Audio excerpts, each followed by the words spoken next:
Et pour remettre l'outdoor de la rédaction engagée, j'appelle Rokhaya Diallo. Rokhaya Diallo. Rokhaya Diallo, c'est une activiste, une journaliste, écrivain, réalisatrice. Vous savez, mon père, s'il pouvait avoir une fille autre que moi, ça serait Rokhaya Diallo. Vous savez comment il m'appelle des fois, mon père? Rokhaya Diallo. Bonsoir, Rokhaya. Bonsoir. Bienvenue. Vous débarrassez ça maintenant. Merci beaucoup. Alors, est-ce que vous avez un petit mot à dire avant de... Oui, avec plaisir aussi. Voilà, exactement. Ok, bon bah rapidement, ce que je voulais dire, c'est que d'une part, je remercie la LGBT de m'avoir conviée et invitée à remettre ce prix. Pour moi, c'est un vrai honneur et ça fait vraiment écho à ce pourquoi je combats à travers mon travail de journaliste, notamment tout ce qui est relatif à la convergence des luttes et à l'intersectionnalité. Je remets aujourd'hui le prix de la rédaction engagée, mais je pense qu'aujourd'hui, rendre compte des réalités dont nous avons parlé toute la soirée, c'est pas de l'engagement, c'est juste la moindre des choses. Je pense que respecter les minorités, et notamment les LGBT, c'est le minimum, c'est pas un engagement. Je crois qu'il est important aussi que dans les rédactions, la diversification se fasse et que les personnes qui sont directement concernées par ces questions, notamment LGBT, pardon, je parle un petit peu vite, aient la parole et puissent aussi parler en leur nom propre. Et puis je pense qu'aussi c'est important que les espaces médiatiques créent des modèles qui contribuent aussi à l'estime de soi des plus jeunes générations. Donc c'est la raison pour laquelle je suis vraiment très très heureuse de remettre ce prix.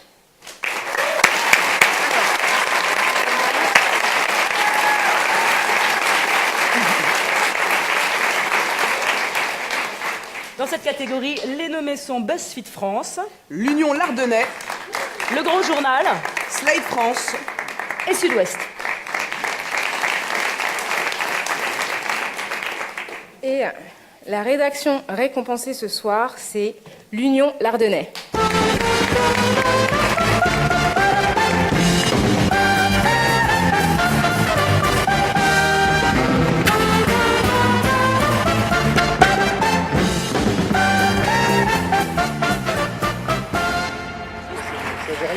Je me permets de dire un tout petit mot pour situer. En fait, voilà, l'Union Lardonnais, dans son édition de Châlons en Champagne le 23 novembre 2016, a publié un mur de la honte, vous vous en souvenez peut-être, en affichant tous les commentaires homophobes reçus après la publication d'un article qui parlait d'une campagne sur le VIH et qui mettait en scène des couples d'hommes.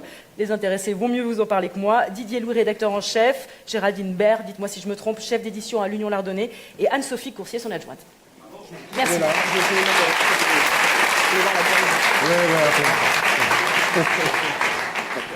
Bonsoir, on est très, très, très honorés avec Géraldine et Anne-Sophie non seulement d'être là, mais surtout d'avoir été honorés. Donc, nous sommes un peu les régionaux de l'étape, de service.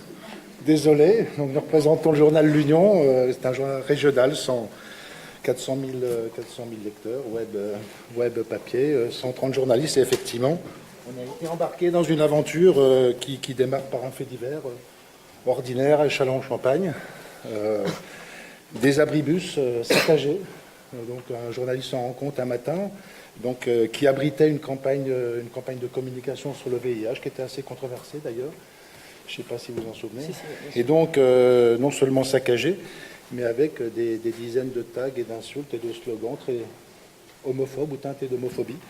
Ça a donné lieu à un article très factuel, très simple, très ordinaire, qui a suscité des réactions, et donc c'est sur notre site internet, et qui nous a amené donc à faire un second article, celui-là plus éditorialisé.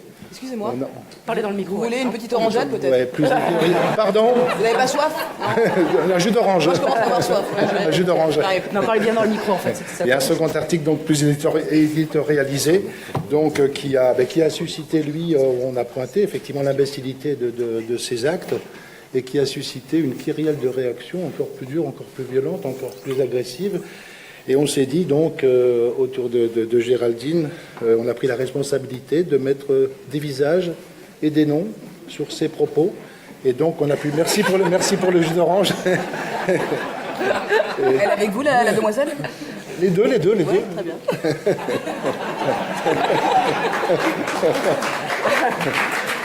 Et donc on a publié une page qui s'appelait Le mur de la honte, avec les photos donc de ces auteurs aux propos très, très homophobes. Et donc là, ça a donné lieu à un déluge. On a été un peu au cœur d'une tempête médiatique, d'un buzz, comme on dit. Voilà, on a été parfois très attaqués, et parfois on a été également félicités. Et donc c'est très réconfortant d'ailleurs pour le public qui est là, puisqu'on a donc publié une seconde page qu'on a intitulée « Le mur de l'espoir ». Et donc c'était donc cette fois les lecteurs qui, au contraire, se félicitaient de l'action qu'on a menée. Et peut-être que Géraldine pourrait en dire un mot, si elle est autorisée par notre... Oui, absolument. Merci beaucoup. Non, je rigole, allez-y. Évidemment, bien sûr. Juste, déjà merci pour le prix, mais juste, je voulais vous faire écouter quelque chose et qui est assez symptomatique, je pense, c'est la réaction d'un de nos lecteurs après la publication du mur. Alors je ne sais pas si on va entendre. Faut bien près du micro. Ouais. Voilà. Vous allez me mettre dans votre journal, ça enculé. Ah, c'est moi que vous insultez maintenant? Oui, je te pisse à l'arrêt. C'est vrai? À la patrie, je te pisse à l'arrêt.